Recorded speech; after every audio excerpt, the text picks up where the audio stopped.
오늘 우리가 살펴보고 있는 시편은 다윗이 기록한 시입니다.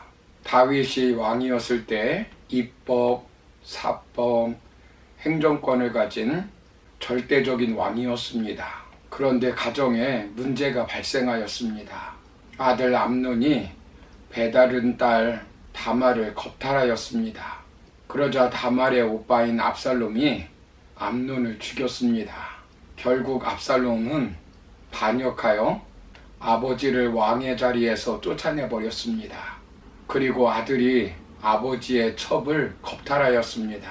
다윗은 노년에 기가 막힐 웅덩이와 같은 고난을 겪었습니다. 그는 승승장구하여 왕이 되었고 명예와 권력과 부를 쥔 사람입니다. 그런데 한순간 아들 압살롬의 반란으로 인하여 인생의 바닥에 떨어지게 된 것입니다. 다윗은 살기 위해서 모든 건 내버려 두고 왕궁에서 맨발로 도망 나왔습니다. 인생 말년에 최악의 위태로운 상황을 맞이하게 된 것입니다. 쫓기는 몸이 되었습니다. 언제 어디에서 아들이 보낸 암살자에게 죽을지 모르는 상황입니다. 앞으로 어떻게 될지 모르는 상황입니다. 오늘 우리가 본문으로 살펴보고 있는 시편은 이런 상황에 놓여 있는 다윗이 기록했을 것이라고 가정합니다. 이럴 때 찾아오는 대표적인 정서가 무엇이겠습니까? 바로 불안입니다. 본문 5절을 보시면 내 영혼아 네가 어찌하여 낙심하며 어찌하여 내 속에서 불안해하는가 라고 말씀합니다. 모든 것을 잃어버렸을 때 불확실한 미래에 찾아오는 대표적인 정서가 불안입니다. 존재의 위협을 당할 때 찾아오는 정서입니다. 급격한 환경의 변화에 대한 불안입니다. 사람들은 누구에게나 갑자기 찾아오는 불행한 환경들에 대해서 불안감을 가지고 있습니다. 농사짓는 사람들에게는 갑자기 찾아오는 태풍에 대한 불안이 있고 운전하는 사람은 갑자기 사고를 당하지 않을까 불안해합니다. 사업하는 사람도 부도가 나지 않을까, 직장인은 실직을 당하지 않을까 불안해합니다. 무서운 질병에 대한 보도만 들어도 질병에 걸리지 않을까 불안해합니다. 그렇다면 우리가 불안에서 탈출하여 평안한 삶을 살 수 있는 비결이 무엇일까요? 오늘 본문을 통해서 첫 번째로 살펴볼 것은 나의 도움이 되시는 하나님께 소망을 두어야 합니다. 불안을 탈출하는 방법은 여러 가지 많이 있을 수 있습니다. 불안이라는 것이 무엇입니까? 불안이 왜 생기는 것입니까? 마음의 안정을 찾지 못하고 어떤 일에 걱정이 되어서 늘 마음이 긴장되어 편치 못하고 초조하여 감정이 압박당하는 상태를 말합니다. 공포가 특정 대상에 대한 두려움이라고 하면 불안은 대상이 없는 막연한 두려움입니다. 원인은 다양합니다. 채워지지 않는 욕구들, 위협, 위험, 자존심, 분리, 두려움, 갈등, 적의, 생리적 기능, 개인차 및 성격, 스트레스 등 많은 원인들이 일어납니다. 그 원인에 따라 불안은 여러 가지 유형으로 나뉩니다. 인간의 연약성 때문에 죄를 짓고 불안해하는 도덕적 불안이 있습니다. 과거에 해결되지 않은 갈등, 경험, 기억, 실패 등에서 우리는 불안을 느끼는 것입니다. 아감일, 시험, 대인 관계의 직면에서 오는 불안도 인간이면 누구나 느끼는 것입니다. 어느 순간에 찾아올지 모르는 미래적 불안도 이성을 가진 인간이기 때문에 당연한 것입니다. 심각한 것은 현실적인 불안이 아니라 신경성적인 불안입니다.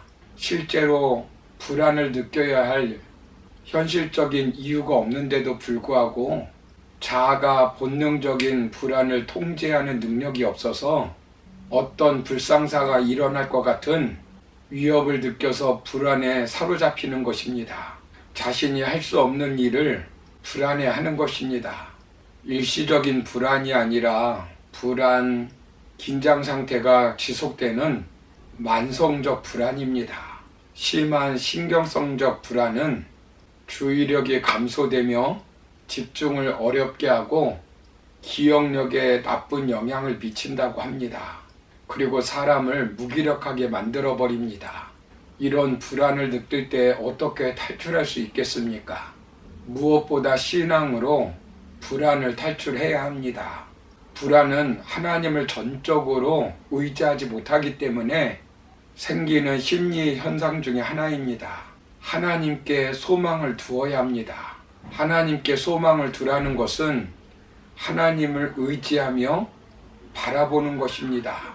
사람이 불안해하는 원인 중에 하나가 미래가 어떻게 될지 모르기 때문입니다. 결혼할 수 있을까? 취업은 할 수 있을까? 대학은 합격할 수 있을까? 노후 생활은 안정적일까? 빚은 갚을 수 있을까? 사업은 성공할 수 있을까? 건강할 수 있을까? 이런 미래에 대한 불확실성 때문에 불안해하는 것입니다. 그러나 인생의 과거도 현재도 미래도 키를 가지고 계시는 분은 하나님이십니다. 로마서 11장 36절을 보시면 만물이 주에게서 나오고 주로 말미암고 주에게로 돌아감이라 그에게 영광이 세세에 있을지어다 아멘 라고 말씀합니다. 그리고 사무엘상 2장 6절 7절에서 한나는 이렇게 고백하고 있습니다. 여호와는 죽이기도 하시고 살리기도 하시며 스올에 내리게도 하시고 거기에서 올리기도 하시는도다. 여호와는 가난하게도 하시고 부하게도 하시며 낮추기도 하시고 높이시기도 하시는도다. 우리는 미래의 불확실성에 대해서 어떤 상황에서도 불안해할 필요가 없습니다. 존재가 위협당할 것으로 생각하고 불안해할 필요가 없습니다. 하나님께 소망을 두고 기대를 하는 것입니다. 지금 절망적인 상황이라고 미래도 절망적인 상황이라고 할 수 없습니다. 우리는 죽음을 눈앞에 두고도 불안해할 필요가 없습니다.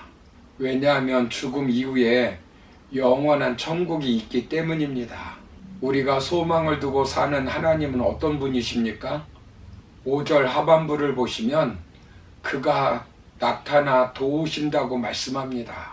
우리를 방치해 놓고 방관하시는 하나님이 아니라 실제 삶의 현장에서 불안해하는 우리를 도우시는 하나님이라는 것입니다. 대부분의 사람들은 우리가 어려움을 당할 때 도와주지 않습니다. 내가 힘이 있고 능력이 있을 때는 우리 주위에 사람들이 많이 모이지만 내가 힘이 없으면 사람들은 나를 외면합니다. 그러나 하나님은 우리가 어려움에 있다 할지라도 우리를 도우시는 하나님이십니다. 여러분, 사울 왕이 다윗을 죽이려고 할 때 다윗이 얼마나 불안해하였겠습니까? 그러나 하나님은 다윗을 도와주어 죽지 않게 하였습니다. 다윗은 아들로 인하여 쫓겨났지만 죽지 않았습니다. 하나님께서 도와주어 다시 왕위의 자리에 오르게 되었습니다. 합력하여 선을 이루시는 하나님이십니다. 이사야서 41장 13절을 보시면 나 여호와 너의 하나님이 내 오른손을 붙들고 내게 이르기를 두려워하지 말라 내가 너를 도우리라 라고 말씀합니다. 시편 121편을 쓴 시편 기자는 나의 도움이 하나님께로부터 온다고 기록하였습니다. 그러므로 어떤 상황에서도 나의 도움이 되시는 하나님께 소망을 두고 삶으로 불안에서 탈출하여 이 땅에서 참된 평안을 누리며 복된 삶을 살아가는 저와 여러분의 삶이 되기를 주의 이름으로 축원합니다. 감사합니다.